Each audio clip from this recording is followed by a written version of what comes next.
കശ്മീരിൽ തോക്ക് സംസ്കാരം തിരികെ കൊണ്ടുവരാനാണ് കോൺഗ്രസും നാഷണൽ കോൺഫറൻസും PDPയും ആഗ്രഹിക്കുന്നതെന്ന് ലഡാക്ക് മുൻ MP ജയാങ് സെറിംഗ് നംഗ്യ.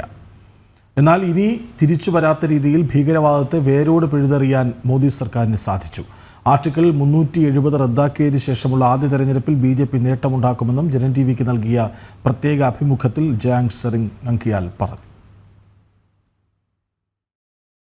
ലഡാക്ക് മുൻ MP ജംയാങ് നെറിംഗ് നംഗ്യാൽ ഇപ്പോൾ ജനം TVയോടൊപ്പം ചേരുകയാണ്. പേര് പ്രേക്ഷകർക്ക് മലയാളികൾക്ക് അത്ര പരിചിതമല്ല എങ്കിൽ പോലും 17ാം ലോക്സഭയിൽ തീപ്പൊരി പ്രസംഗങ്ങൾ നടത്തിയിരുന്ന 17ാം ലോക്സഭയിൽ ഏറ്റവും പ്രായം കുറഞ്ഞ ലഡാക്കിൽ നിന്നുള്ള MP ആയിരുന്നു അദ്ദേഹം. സർ, വെൽക്കം ടു ജനം TV. Thank you so much. स्वागत है जम्मू कश्मीर में. जी, 10 साल के बाद इधर विधानसभा इलेक्शन हो रही है जम्मू कश्मीर में. अभी चुनाव की लहर सब प्रचार सब कैसा चल रहा है, इधर का माहौल सब कैसा है? देखिए, ये खुशी की बात है. माननीय प्रधानमंत्री नरेंद्र मोदी जी ने जिस तरह से पार्लियामेंट में आश्वस्त किया कि जम्मू कश्मीर से फिर से इलेक्शन होंगे और इलेक्शन के बाद स्टेटहुड का दर्जा वापस देंगे और भारत के अन्य स्टेट्स की तरह जम्मू कश्मीर को इक्वली ट्रीट किया जाएगा. इस देश में 2 विधान 2 निशान के सिस्टम को ख़त्म करने के बाद, 370 आर्टिकल को ख़त्म करने के बाद, 35A को ख़त्म करने के बाद ये पहली बार चुनाव हो रहा है. और इस चुनाव में यहाँ के वोटर्स, यहाँ के मतदाता, यहाँ के जनता बड़े खुशी से इस चुनाव में भाग ले रहे हैं और पूरा विश्वास है भारतीय जनता पार्टी आने वाले जम्मू कश्मीर में सरकार फुल मेजोरिटी के साथ बनाएंगे. And as you said, this is the first assembly election after the abrogation of Article 370. What was the changes, development, and making in to stop the terrorism changes in come in Jammu Kashmir after the abrogation of Article 370? You see, in the history of Jammu Kashmir as well as in India, this election is happening for the first time. Now, what do you mean by first time? Election तो पहले होते थे, लेकिन वो केवल नाम के election, democracy को बचाने के इलेक्शन एक होता था और उसमें बहुत सारे दागेबाजी होते थे और ठीक तरह से लोग पार्टिसिपेट भी नहीं करते थे क्योंकि लोगों को पता है इस इलेक्शन के बाद नतीजे क्या होना है. लेकिन आज आर्टिकल 370 हटाने के बाद ये पहला इलेक्शन है. प्रधानमंत्री मोदी जी ने 370 हटाने के बाद जम्मू कश्मीर में टेररिज्म को ख़त्म किया. अलगाववाद, उग्रवाद, आतंकवाद तीनों को ख़त्म करके ये पहला इलेक्शन है. यहाँ पे curfew culture, stone pelting culture, gun culture totally ख़त्म करने के बाद ये पहला इलेक्शन है. यहाँ पे महीना महीना बंद रहते थे, वो सारा ख़त्म करने के बाद ये पहला इलेक्शन है. और उससे भी बड़ी बात, जम्मू कश्मीर में पहले घोटालेबाजी होते थे, गबलेबाजी होते थे सरकारी फंड्स में, सरकारी पोस्ट वितरण में, वो सारा ख़त्म करने के बाद ये पहला इलेक्शन है. उससे भी बड़ी बात, जम्मू कश्मीर को मोदी जी ने इतना डेवलप किया. आज जम्मू कश्मीर में railway network, highest bridge, international airport, यहाँ पे जम्मू में एम्स, कश्मीर में एम्स हॉस्पिटल, ये सारा बनने के बाद ये पहला इलेक्शन होने जा रहा है. उससे भी बड़ी बात, आम जनता को क्या मिल रहा है?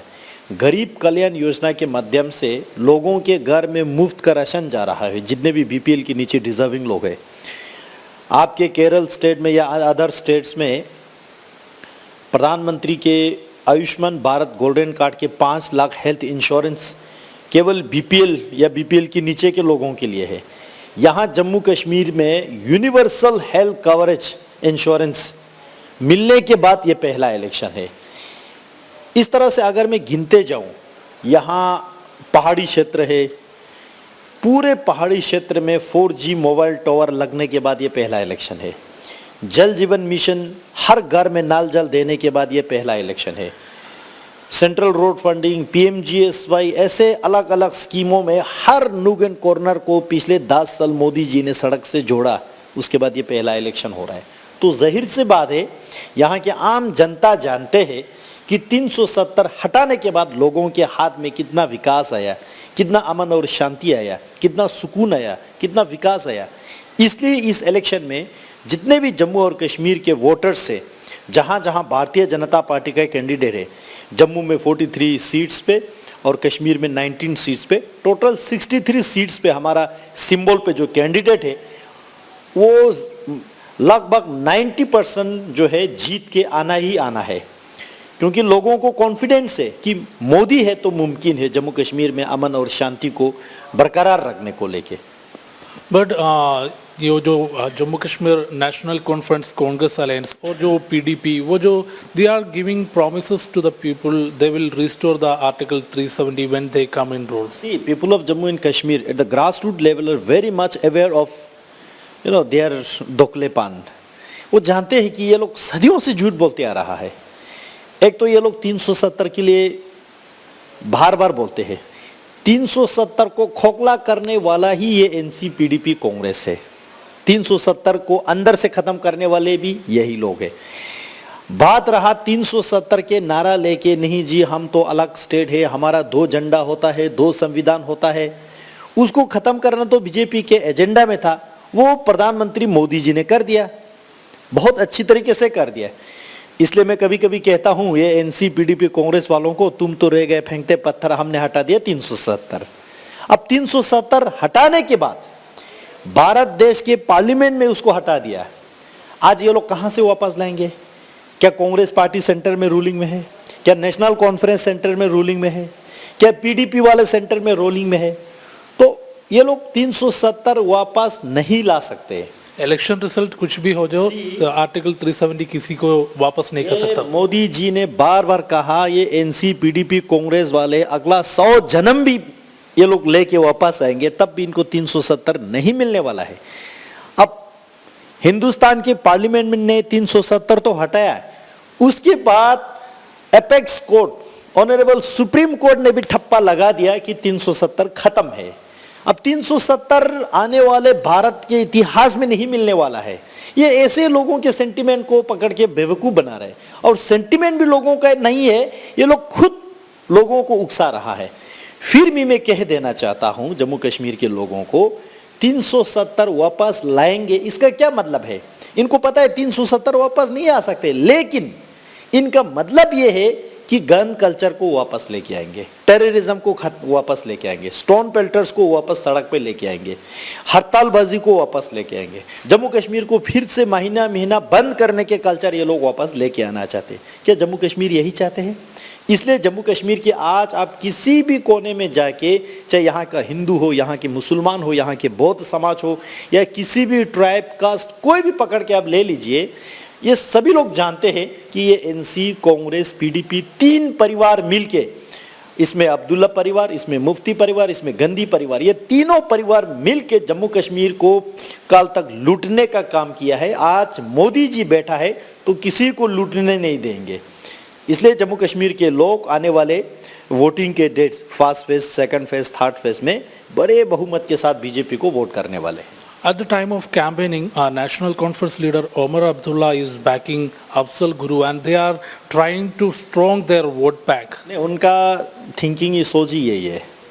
इसलिए कहता हूं जो एनसी, कांग्रेस, पीडीपी जो है, ये सेपरेटिस्ट आइडियोलॉजी लेके जो घूमते हैं, ये इस देश से, इस जम्मू कश्मीर से लोगों ने नकार चुके हैं।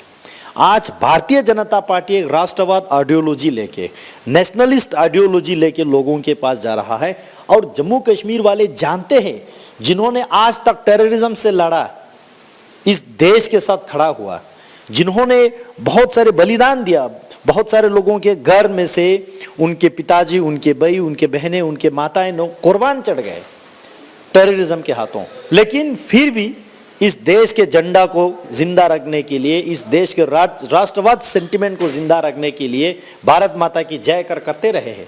इसलिए ये लोग अब कुछ भी दोगलापंदी करें, ये लोग झूठ बोले कि हम 370 वापस लेंगे, 35 लाएंगे, हम यहाँ पे 2 झंडा खड़ा करेंगे, ये लोग कुछ भी बोले, कुछ नहीं बिकने वाला है। इनके स्लोगन, इनके आइडियोलॉजी मार्केट में आप नहीं बिकने वाले हैं। लोग जान चुके हैं, ये लोग एक्सपोज्ड हो चुके हैं। Okay, thank you so much. Thank you. Jammu കാശ്മീരിൽ ഇനി ഭീകരവാദത്തിന് സ്ഥാനമില്ല എന്നും ദേശീയവാദം ഉയർത്തിക്കൊണ്ട് ദേശീയത ഉയർത്തുന്ന BJPക്ക് കൂടുതൽ പരിഗണന, കൂടുതൽ സ്ഥാനം ജനങ്ങൾ നൽകും. ജമ്മു സെക്ടറിൽ മാത്രമല്ല കശ്മീരിലും BJP കൂടുതൽ മെച്ചമുണ്ടാക്കും എന്നുള്ളതാണ് ലഡാക്ക് മുൻ MP കൂടിയായിട്ടുള്ള ജയാം സെറിംഗ് നംഗ്യാൽ ജനം TVയോട് വ്യക്തമാക്കിയിട്ടുള്ളത്. ജമ്മുവിൽ നിന്ന് സഞ്ജയ് കൗശലിനൊപ്പം ജിഷ്ണു കൃഷ്ണൻ, ജനം.